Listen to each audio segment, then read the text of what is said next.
Welcome to PSL transmission. आपको खुशामदीद कहते हैं। और आगे फर्दर बढ़ने से पहले जी पिच रिपोर्ट आज बहुत जल्दी आ गई है, पहले नाज़रीन आपको वो दिखाते हैं। ले जी खत्म हो गया you washing Cadbury Dairy Milk PSL Hungama presented by Lifebuoy herbal shampoo brought to you by neo by cuisine paints और powered by HBI refresh by Coke. ये है हमारे स्पॉन्सर्स हमारे साथ। मैं हूं आपके साथ फैजा रियाज और पीएसएल की जो ट्रांसमिशन है इसमें हमारे साथ हमारे one and only mister Salim Malik, जिनकी कैप्टनसी से कौन वाकिफ नहीं है, हमारे साथ मौजूद होते हैं। इनके एक्सपर्ट तज्जिए भी आप सुनेंगे और इसके साथ अब्दुल रऊफ जो कि एक्स टेस्ट क्रिकेटर हैं हमारे साथ हैं। इस ट्रांसमिशन की शान बढ़ाने के लिए मैं पहले तो वो जो स्कोर बोर्ड हमारा जैसे प्लान था उस पर ही मैं बात करना चाहूंगी, लेकिन पिच रिपोर्ट पहले आ गया तो मलिक साहब पहले पिच से ही स्टार्ट कर लें। बिल्कुल। देखें जो आमिर ने कहा कि इस पे थोड़ा सा पानी लगाते हैं, रोल होता है, मगर और स्पिन को बड़ा सूटेबल है, मगर मेरा ख्याल है कि वो उसको एक चीज़ देखनी चाहिए थी कि यहाँ फास्ट बॉलर आउट कर रहे हैं, स्पिनर तो इतना रोल बहुत कम रोल अदा कर रहे हैं। तो मेरा ख्याल जो हम बार बार कहते थे कि चूँकि वहाँ बारिशें हुई थी, उसके बाद जब आप सुबह को पिच तैयार करते हैं तो उसमें ऑब्वियसली थोड़ा सा जो वीएट एयर होता है उसको ठीक करने के लिए पानी लगाया जाता है। तो उससे फास्ट बॉलर को अर्ली जो फास्ट बॉलर है उनको फ़ायदा होता है, इवन दो बाद में ड्यू फैक्टर की वजह से भी फास्ट बॉलर को बड़ा फ़ायदा हो रहा है। तो मेरा ख्याल बेसिकली फास्ट बॉलर इससे फ़ायदा उठा रहे हैं, चूँकि मॉइस्चर आ जाता है, दोनों टाइम पे फ़ायदा फास्ट बॉलर को हो रहा है।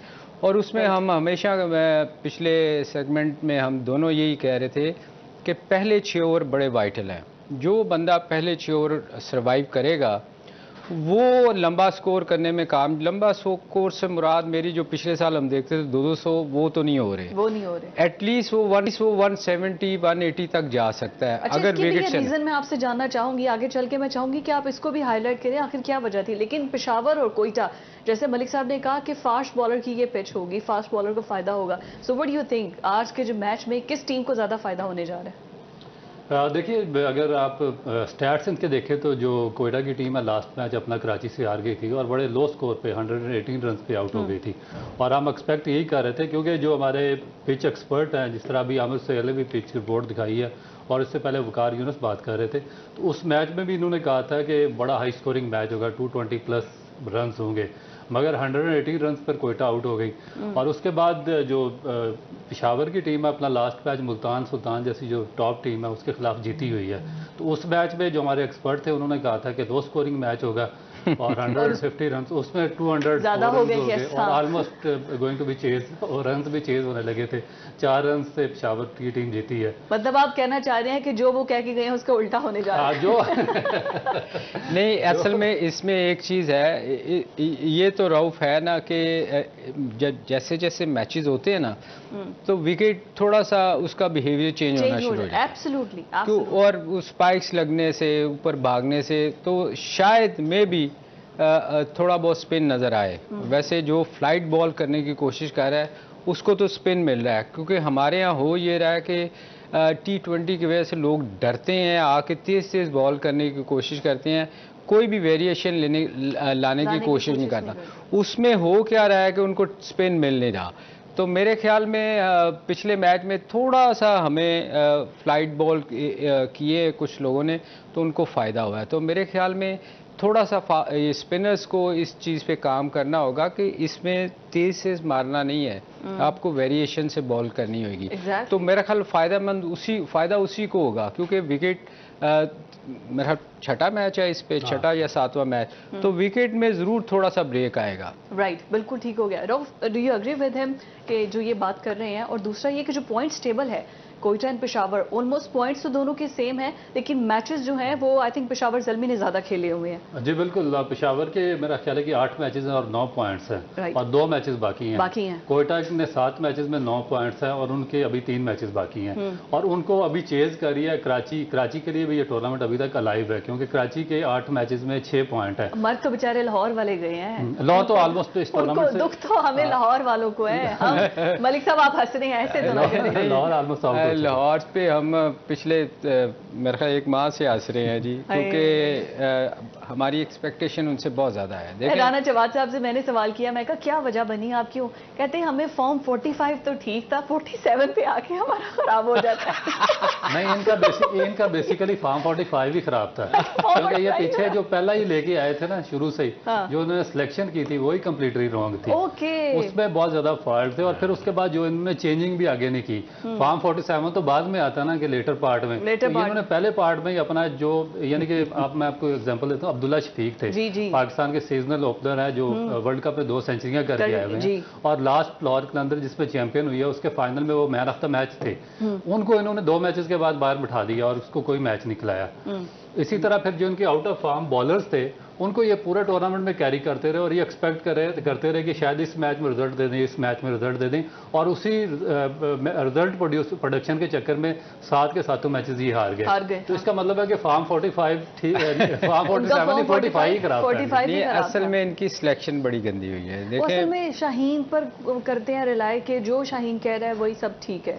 नहीं, असल में देखें हुआ क्या है कि इनकी ना बॉलिंग बड़ी तगड़ी थी पिछले 1-2 सीजन। ये हमेशा इवन पाकिस्तान की ऑलमोस्ट बॉलिंग खेल रही थी। अब रऊफ अनफिट, खुद वो अनफिट, उसके बाद इन्होंने रिप्लेसमेंट उसकी जगह कोई नहीं ली। फिर इनके स्पेशली नीचे स्पिनर्स इनके पास कोई इतना खास नहीं था। राशिद के ना होने से 3 बंदों की देखे ना, 3 बंदे मेन प्लेयर इनके बाहर हो गए। हारिस का कंधा डिस्लोकेट हो गया। वो तो वैसे ही परफॉर्म अच्छी नहीं कर रहा था पिछले 2 साल। पता नहीं, वैसे ये बात है सबकी शादियों के बाद ये कोई परफॉर्मेंस अच्छी दे नहीं रही। पूरी टीम ये बेचारी बेगमों पे क्यों डाल रही है? नहीं, लेकिन आप ये देखें, इनका ऑस्ट्रेलिया का टूर हो, इनका एशिया कप हो, इनका वर्ल्ड कप का टूर हो, तमाम बेगमात इनके साथ जाते हैं। मुझे ऐसा लगता है कि बेगमात के प्रेशर में इनको अच्छा परफॉर्म करना चाहिए। वो शॉपिंग ज्यादा करती है ना। वो प्रेशर मेरे ख्याल ज्यादा पैसे बचाने पर लगा हुआ है। लेकिन मैं आपकी तरफ आऊंगी रऊफ, आपके समझते हैं कि अभी पॉइंट्स टेबल पे जैसे आप बात कर रहे थे, आज का मैच कोयटा के लिए जीतना, बल्कि जो भी जीतेगा वो तो पावर प्ले में चला ही जाएगा। ऑलरेडी मुल्तान सुल्तान तो वहां पर मौजूद है। पेशावर के लिए जीतना कितना जरूरी है? देखिए बहुत इंपॉर्टेंट है। जिस तरह हम बात कर रहा था कि कराची 8 मैचेस के बाद 6 पॉइंट्स पर है, अभी तक कराची इस टूर्नामेंट से कम्प्लीटली आउट नहीं हुई। अगर ये आज मैच जीत जाता है पेशावर, तो फिर कराची भी लाहौर की तरह आप कि टूर्नामेंट से आउट हो चुके हैं।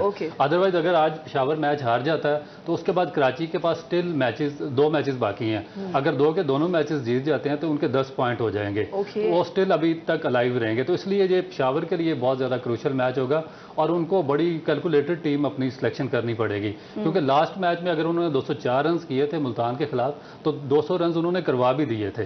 बॉलिंग उनकी स्ट्रगल करती रही।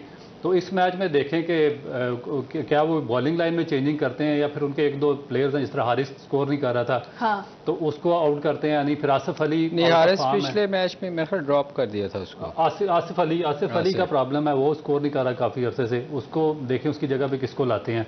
तो 1-2 स्लॉट्स इनकी अभी फिल होने वाली हैं। इन्होंने एक नई किया जा सकता है। हाँ जी, इन्होंने एक लड़का इंट्रोड्यूस कराया था, Mehran Mumtaz, left arm leg spinner. Mehran ने बॉलिंग कितनी उसने बहुत एक्सेप्शनल बॉलिंग की है, बहुत अच्छी बॉलिंग। तो मेरा ख्याल है कि आज हम देखेंगे कि वो मजीद अपनी सिलसिला उसका जारी रखता है कि नहीं। वैसे मेहरान, मुझे जितने भी स्पिनर्स अभी तक खेले हैं ना जी, वैसे हम जिसकी तारीफ करते हैं फिर अगले मैचों में इसको मैं बाबर आजम की तारीफ आपसे करवाने वाली थी, आपने तो मेरा क्वेश्चन ही खत्म करवा दिया। नहीं, उसकी भी करेंगे। बाबर आजम बड़ा मुझे इन्फॉर्म नजर आ रहे हैं। देखें, इस बाबर आजम एक बहुत पाकिस्तान का प्लेयर है, जो प्लेयर है किंग बाबर। बाकी जो है ना वो याली मदद वाला काम है। बाकी आप पाकिस्तान टीम को भी देख लें कि बाबर जब तक स्कोर करता है, आप कंसिस्टेंट प्लेयर, मैं उसको प्लेयर मानता हूँ, या कोई भी दुनिया के लोग हैं वो क्यों उसकी रिस्पेक्ट करते हैं, क्योंकि कंसिस्टेंट स्कोर करता है। वो ऐसा नहीं है कि एक मैच में किया 2 में फ्लॉप हो गया। आप पिछली उसकी सारी देख लें। तो ये आज भी जो है ना बाबर का बड़ा क्रूशल होएगा रोल। अच्छा, क्योंकि देखें उसने 100 किया, टीम को साथ लेके चला। सामने से होता ये है कि सामने से विकेट ना गिरी हो ना, तो बाकी प्लेयर्स जो है ना वो आके अगर तेज भी खेले ना, तो वो उनको पता होता है कि एक एंड सेफ है। तो बाबर बड़ा अच्छा रोल अदा कर रहे हैं। लोग उसको क्रिटिसाइज करते हैं कि जी स्लो, उसका स्ट्राइक रेट बड़ा स्लो है, मेरे ख्याल में ऐसा प्लेयर जो टीम को चला के लेके जाए, उससे बेहतर प्लेयर टीम में हो ही नहीं सकता। तो मेरा ख्याल है आज भी बाबर का रोल यही होना चाहिए कि एक एंड पे उसको विकेट थ्रो नहीं करनी चाहिए, बेशक शुरू में स्कोर हो ना हो। अगर वो बाबर स्टे करता है तो ये लंबा स्कोर करेंगे, क्योंकि बाबर के आउट होने से एकदम टीम अंडर प्रेशर आती है, क्योंकि वो मेन प्लेयर है, डाउन हो जाता है ना। तो ये आज बाबर का बहुत बड़ा वाइटल रोल होगा। अच्छा, ये जो आपने पिक्चर एग्जैक्ट खींची है ना, मुझे अपनी क्रिकेट टीम के अंदर रिजवान और बाबर की जोड़ी भी ऐसे लगती थी। रिजवान थोड़ा स्टे दे के, उसका हमेशा स्ट्राइक रेट स्लो होता था और बाबर हार्ड हिटिंग करता था। इन दोनों की जोड़ी में यही चीज थी। देखें, ये जब तक दोनों ओपन करते रहे, बहुत सारा लोगों ने क्रिटिसाइज किया है, मगर आप देखें कि उतनी देर तक पाकिस्तान की ओपनिंग अच्छा करती रही। जी बिल्कुल। जैसे ये इनकी जोड़ी हफीज ने तोड़ी है, उसके बाद स्ट्रगल कर रहे हैं। मतलब जब से ले लें आप, एक आ रहा है दूसरा जा रहा है, कोई सेटल नहीं हो रहा। तो ये बगैर कोई विकेट गिरे हमने इंडिया को जो है वो जीत गए थे। नहीं, ये था कि ये पार्टनरशिप आपको जरूर देते थे। तो देखिए, मेन चीज होती है कि विकेट सेफ हो, पार्टनरशिप लग जाए, तो बाकी प्लेयर फिर अच्छा कर जाते हैं। तो अगर आप शुरू में विकेटें गिर जाएं तो फिर बड़ा मुश्किल होता है। एब्सोल्युटली, वो फिर थोड़ा सा ना डिमोरलाइज हो जाते हैं, टेंशन में आ जाते हैं। लेकिन कोयटा ग्लैडिएटर्स और फिर सरफराज, उनकी मैं जाऊंगी कि सरफराज को हम डिटेल में डिस्कस करें, लेकिन ब्रेक पे जाना है हमने। ब्रेक के बाद वापस आते हैं नाजरीन, स्टे विद अस।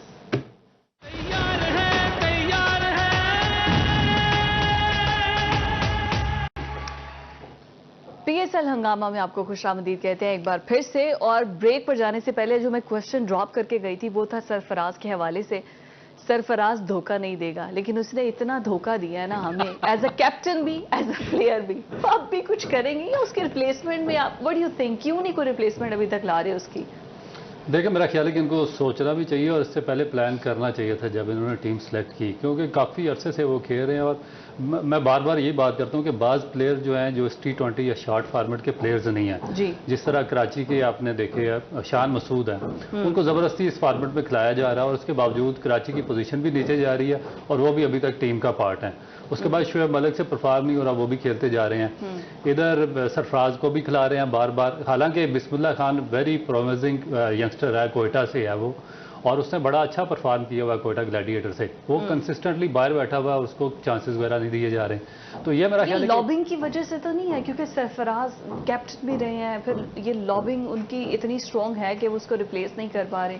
देखिए, मेरा ख्याल है कि लॉबिंग होनी नहीं चाहिए। इस लॉबिंग की वजह से जो हमारे बड़े बड़े ब्रांड्स होते हैं वो सफ़र करते हैं। अब PSL देखें कि आप उसको एक बिग बैश और IPL के बराबर का इसका ब्रांड बनाने जा रहे हैं, मगर जब आप अपने लोगों को ओबलाइज करेंगे, सिर्फ सरफराज नहीं बाकी टीमों में भी देखिए इस तरीके से चाह रहा। और उसके बाद इनकी जो मैनेजमेंट है वो भी 8-8, 9-9 साल हो गया बगैर चेंजिंग के, बगैर किसी परफॉर्मेंस के वही चलती रही हैं। तो some people are the beneficiaries of the system.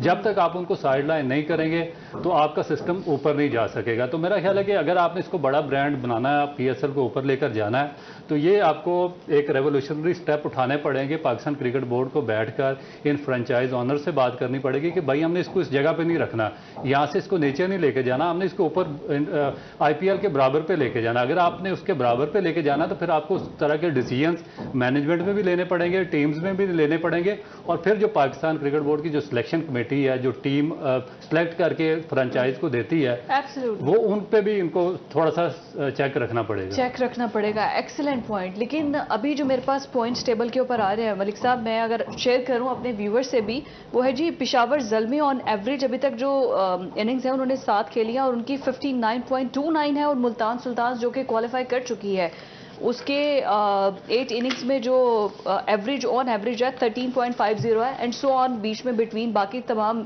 जो हैं उसके भी हैं। मैं वो हैरान हूँ पेशावर ज़ल्मी के लिए। आप कह रहे थे कि आज का मैच जीतना बहुत ज़रूरी है, लेकिन 415 रन ऑन एवरेज भी उनके सबसे ज़्यादा है और इनिंग्स जो आ रही है एवरेज वो भी 59.29 आ रही है सबसे ज़्यादा पेशावर ज़ल्मी की। नहीं, देखें, ये स्टैट्स जो है ना ये बाद में आते हैं। ऑन अ डे जो अच्छा खेलता है ना उस दिन बड़ा मैटर करता है, क्योंकि ये तो आप बाद में निकालते हैं ना कि ये ऐसे हुआ था, ऐसा हुआ। असल होता है उस दिन कौन अच्छा खेलता है। ये आप बड़ा देखें ना, आप कराची लाहौर को अगर देखें, पिछले 2 साल से ये चैंपियन लाहौर थी, तो इस साल उसका क्या हाल हुआ।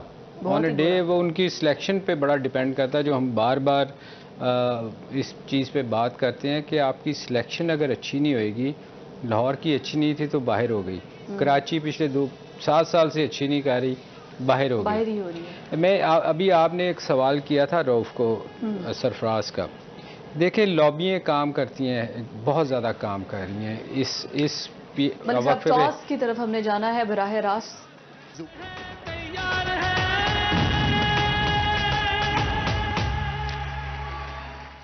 तो जनाब टॉस आपने देख लिया है, कोयटा ग्लैडिएटर्स ने टॉस जीतकर पहले बैटिंग का फैसला किया है, तो क्या फैसला, क्या देख रहे हैं आप? मैं फिर मलिक साहब सरफराज की लॉबिंग पर आती हूँ। पहले अब्दुल रऊफ से जानते हैं कैसा रहा ये डिसीजन, बॉल स्विंग वाला, सेम वही बात जो मलिक साहब ने पहले की थी कि बॉल बहुत स्विंग हो रहा है। देखिए मेरा ख्याल है कि अभी तक जो दोनों कैप्टन है वो डबल माइंडेड है, वो कोई डिसीजन ले नहीं पा रहे, क्योंकि आप देखें कि अगर पिछला मैच निकाल लें जो इस्लामाबाद यूनाइटेड का था इस पिंडी स्टेडियम में, उससे पहले जितनी टीमों ने चेज पे गई हैं वो सारे मैचेस आ रहे हैं। जिन्होंने पहले बैटिंग किया वो मैचेस जीतते रहे हैं। कल इस्लामाबाद यूनाइटेड मैच जीत गई थी चेज पर। आज इन्होंने, मेरा ख्याल है कि इसलिए इन्होंने पहले बैटिंग की, बॉलिंग की है रोसो ने, क्योंकि लास्ट मैच जो उनका कराची से हुआ इसी पिच पर, उसमें ये इन्होंने पहले बैटिंग की थी और 118 रन पर आउट हो गए थे। तो माइंड भी ये इनके माइंड में होगा कि हम बाद में चेज करने जाएंगे और बाद में जो सिचुएशन होती है या जो पिच होती है उसका बिहेवियर थोड़ा बेहतर हो जाता है। हाँ। तो मे भी ये हो सकता है इनके दिमाग में। और एक और चीज़, इनका जो एक बड़ा मेजर बॉलर है उस्मान तारिक, उसके एक्शन पे थोड़ा सा सस्पेक्शन आई है। हाँ। तो और अगर वो, मेरा ख्याल है कि अगर उनकी टीम में होता तो शायद ये पहले ये चले जाते सेकंड बॉलिंग पे। तो अब थोड़ी सी इनकी बॉलिंग की स्ट्रेंथ है वो वीक हुई है, तो ये सेकंड चेज पर गए। बिल्कुल ठीक हो गया। मलिक साहब, चाहे पहले खेलें चाहे बाद में खेलें, आज का मैच तो हमारा पेशावर और कोयटा के दरमियान है। लाहौर कलंदर्स वाले ना पहले खेल के जीते हैं ना बाद में खेल के जीते हैं, ये दुख मुझे तो बहुत है। मैं इस वजह से बार बार आती हूँ इस तरफ। लाहौर, देखें जी, लाहौर बेचारे मेरे ख्याल वो सिलेक्शन ठीक नहीं कर सके। उन्होंने मेरे ख्याल वो अपने उसी नशे में रहे कि हम पिछले 2 साल जीते हुए हैं और वो उससे बाहर नहीं निकले। हाँ। बाकी टीमों को अगर देखें, मुल्तान को, ये इन्होंने बड़ी जल्दी उनकी जो वीकनेस थी उनको कवर कर लिया। इन्होंने कोशिश नहीं की। जब इनको समझ आई उस वक्त बहुत लेट हो चुका हुआ था, वो उस वक्त ये टोटली बाहर हो चुके थे। मेरा ख्याल है नेक्स्ट ईयर के लिए इनको इस चीज़ पे काम करना पड़ेगा कि इनकी जो कॉम्बिनेशन है वो बहुत बेहतर होना चाहिए। बिल्कुल ठीक हो गया। अच्छा, आज के मैच की तरफ अगर आ जाते हैं, तो अभी टॉस भी आपने देखा है, तो व्हाट डू यू थिंक, क्या पिच को देखते हुए और सब बॉलर्स को, सब टीम को देखते हुए क्या किसके फेवर में जा रहा है? देखें, मेरे ख्याल में पेशावर जो है वो बहुत अंडर प्रेशर होगा। उसकी रीज़न ये है कि उसका ये मैच जीतना बड़ा क्रूशल है। कोयटा तो फिर भी उसके पास चांस होएगा हारने के बाद, पर पेशावर अगर हारता है तो वो फिर उस सिचुएशन पे आ जाएगा कि अगर अगला मैच हारे तो हम बाहर हो जाएंगे। तो आज के लिए, आज थोड़ा सा मेरे ख्याल में अंडर प्रेशर खेलेगी। मगर मेरा ख्याल है रऊफ, इनके पास नवीन और नवीनुल हक ने, वो सेकंड इनिंग में बड़ी अच्छी बॉलिंग करता है, मगर मेरा ख्याल उनकी बैटिंग बहुत स्ट्रांग है। वो समझ रहे हैं कोयटा वाले, क्योंकि वो अटैक करते हैं। तो मेरे ख्याल में वो आई थिंक बाबर का पहले बैटिंग करते, कभी भी कुछ भी हो सकता है। बाबर पे हमें एतमाद तो है। ब्रेक पर मुझे जाना है, यहीं से गुफ्तगू को आगे बढ़ाएंगे। Stay tuned.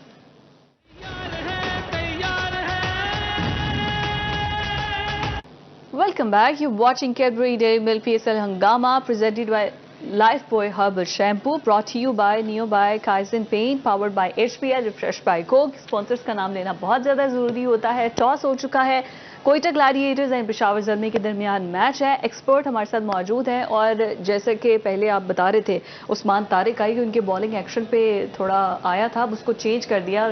अभी रूसो ने बात करते हुए बताया भी है, सरफराज ड्रॉप हो गए हैं। मलिक साहब, सुनी गई आपकी क्या उस पे, उसके लिए रऊफ बहुत अच्छा बोलते हैं। अगर सरफराज देख रहे हैं तो कल्प्रेट ये है जी अब्दुल रऊफ साहब हैं। सरफराज की इतनी तारीफ की है कि सुन लिया कोयटा ग्लैडिएटर्स वालों ने। देखिए काफ़ी ज़्यादा हो गया क्योंकि उन्होंने इस टूर्नामेंट में रहना, आगे इंपॉर्टेंट मैचेस भी उनकी आएंगे और उसमें अगर उन्होंने परफॉर्म करना तो उनको ये चेंजिंग करनी पड़ेगी। हमारे सामने जो टीम स्क्वाड भी चल रहा है ये दोनों मैचेस का जी ये देखें ना, उसमें उसको सरफराज की जगह पे लॉरी एवंस आ गए हैं। उसके बाद जो उस्मान तारिक जिसकी हम बात कर रहे थे, जिनका एक्शन सस्पेक्ट किया था पिछले मैच में, उनकी जगह पे सुहेल खान आ गए और एक बड़ा अच्छा इंक्लूजन इन्होंने किया उमैर बिन यूसुफ का। ये बड़ा प्रोमाइजिंग किस्म का अंडर 19 बैट्समैन है, इसने बड़ा अच्छी परफॉर्मेंस की है पीछे डोमेस्टिक में। तो मेरा ख्याल है कि बड़े राइट टाइम पे इसको टीम के अंदर इन्होंने इंक्लूड किया। नहीं यार, ये इन्होंने स्पिनर की जगह फास्ट बॉलर डाल लिया, ये मेरी समझ से बाहर है। वो सलीम भाई कंडीशंस, क्योंकि आपने देखा ना कि सीम बॉलर को सूट कर रही हैं जो पिंडी इस्लामाबाद की कंडीशंस हैं, तो जितने भी सीम बॉलर्स हैं उनको यहाँ पे एडवांटेज मिल रहा है। तो मेरा ख्याल है कि उन्होंने रिड्यूस किया अपने फास्ट स्पिनर को। और सुहेल खान क्योंकि एक्सपीरियंस बॉलर है, नो डाउट उससे लास्ट मैच में कोई इतनी अच्छी बॉलिंग नहीं हुई है, मगर ये कंडीशंस को सामने रखते हुए मेरा ख्याल है वैसे ये ज्यादती है। पिछली दफ़ा आपने सुहेल खान को कहा था कि ये मेरे साथ 15 साल पहले इसने खेला है। हाँ जी। और अब आप उन्हीं लोगों को दोबारा खिला रहे हैं जो नए प्लेयरों को चांस नहीं दे रहे। yes. तो मेरे ख्याल में लॉबिंग है ना, इसी लॉबिंग की तो हम पहले भी बात कर रहे थे। And back to the lobbying, Malik साहब आप बताइए, ये पाकिस्तानी टीम के अंदर इवन ये जो स्पॉन्सर्स हैं और ये सब टीम्स हैं, इसमें भी लॉबिंग क्या बहुत स्ट्रांग होती है प्लेयर्स बहुत है। देखें मुझे याद है कि सबसे ज़्यादा सरफराज पे बोला गया। हाँ। जब उसको कप्तानी से हटाया गया तो जी ये पानी पिलाने आए तो उस पर भी बड़ा शोर मचा जी, उनको 12th मैन बना के अंदर भिजवा दिया गया। देखें हम भी कप्तान रहे हैं, राइट। बहुत सारे लोग कप्तान रहे हैं पाकिस्तान टीम के, वो सारे अंदर जाते थे जब मैच के दौरान, अगर नहीं खेल रहे तो जाके बल्कि अप्रिशिएट करते थे। तो ये लॉबी जो है ना, ये हमारे यहाँ बहुत ज़्यादा इसका है रोल। अपने टाइम का अगर कोई किस्सा आप हमसे शेयर कर सकते, anything which comes in your mind. मैं जी हमारे टाइम पे मैं नाम नहीं लूँगा किसी का। हाँ। मैं कर देते हैं। हाँ, उसको ज़रा वो समझ जाएंगे जिनकी मैं बात कर रहा हूँ। हमारे टाइम पे ना जी एक सिलेक्टर थे, तो वो उन्होंने मुझे कहा जी कि कराची का एक लड़का था, उन्होंने कहा कि इसको खिलाना है। मैंने कहा सर इसकी जगह, मैं कैप्टन था तो वो इकट्ठे टीम बनती थी, तो उन्होंने चाहा कि मुझे कॉन्फिडेंस में लेके, तो जब वोटिंग हो तो ये हमारी तरफ हो, तो मुझे उन्होंने कहा कि ये इसको खिलाना है। मैंने कहा जी दो ऑलरेडी ये जो लड़के हैं आपने खिलाए हैं, इनकी इतनी अच्छी परफॉर्मेंस नहीं थी, तो ये खेल रहे हैं। तो उन्होंने कहा जी ये दो तो हैं, ये खेलेगा। मैंने कहा जी ये तो नहीं खेलेगा क्योंकि इसकी जगह बनती नहीं है। उन्होंने रिज़ाइन कर दिया। 2 सिलेक्टर्स ने ये कह के कि ये सलीम मलिक जो है ये बायस्ड है, ये हमारे खिलाफ है, और उसके बाद मेरा कराची जाना बड़ा मुश्किल हो गया था। हालांकि मैंने कोई, अल्लाह जानता है कि मैंने कोई बेईमानी नहीं, क्योंकि परफॉर्मेंस नहीं थी। आप परफॉर्मेंस बेस पे रखते हैं ना, तो लॉबी जो है ना, शायद उन पे प्रेशर था। असल में आप नहीं आए ना उस लॉबी के अंदर, अगर वो आप इंट्रोड्यूस करवा देते उस लड़के को तो फिर आपका कराची जाना मैं आपको लॉबिंग का किस्सा सुनाता हूँ अपना, कि यहाँ पे इस तरह होता है। 2003 का वर्ल्ड कप था पाकिस्तान का साउथ अफ्रीका में। ओके। तो हमारा मैच हो रहा था फर्स्ट क्लास का मुल्तान में। मुझे वकार यूनुस का फ़ोन आया साउथ अफ्रीका से कि तुमने आना है वर्ल्ड कप खेलने के लिए, क्योंकि उससे पहले जो ट्रायल मैच यहाँ पे हुआ था उसमें मैंने 5 आउट किए थे। पाकिस्तान की सारी टीम को मैं 100 पे आउट कर दिया था मैंने। तो मुझे फिर भी वो चेयरमैन ने निकाल दिया अपने रेफरेंस पे और फिर किसी और को ले गए। ये गोरे जब कोई तारीफ करे ना अपनी, तो गोरे क्लैपिंग करते हैं। अच्छा आगे वहाँ पे साउथ अफ्रीका में जिनको लेकर गए वो फिर अनफिट हो गए, जिनको मेरी जगह पे लेके गए। वकार यूनुस कैप्टन थे, वो सेटिस्फाइड नहीं थे क्योंकि जितना चाह रहे थे। उन्होंने कहा जी कि जो मैं डिमांड कर रहा हूँ मुझे वो प्लेयर्स देना जो उन्होंने परफॉर्म किया। उन्होंने कहा ठीक है, हम जो आप किसको बुला रहे हैं, उन्होंने कहा जी अब्दुल रऊफ को भेज दें पाकिस्तान से। मुझसे पासपोर्ट लिया, पाकिस्तान क्रिकेट बोर्ड ने मेरा वीज़ा लगवा दिया साउथ अफ्रीका का। मुल्तान में मैच की, एक इनिंग छुड़वाई मुझे फर्स्ट क्लास की, मुझे लाहौर बुला लिया कि और मुझे सारा सामान वगैरह दे दिया कि आप सुबह जोहानिसबर्ग आपकी फ़्लाइट है, ये टिकट है, ये सारा कुछ आपका। कैप्टन को बता दिया कि वो आ रहा, आप फलाना बंदा भेजें, उसको जोहानिसबर्ग एयरपोर्ट से पिक करके ले जाएगा। आप यकीन कर सकती हैं, मैं वापस से मुल्तान गया और वहाँ पे वही बंदा गया जो चीफ सेलेक्टर वसीम बारी के डिपार्टमेंट का था और जो चेयरमैन की मर्जी का था, उसको भेजा।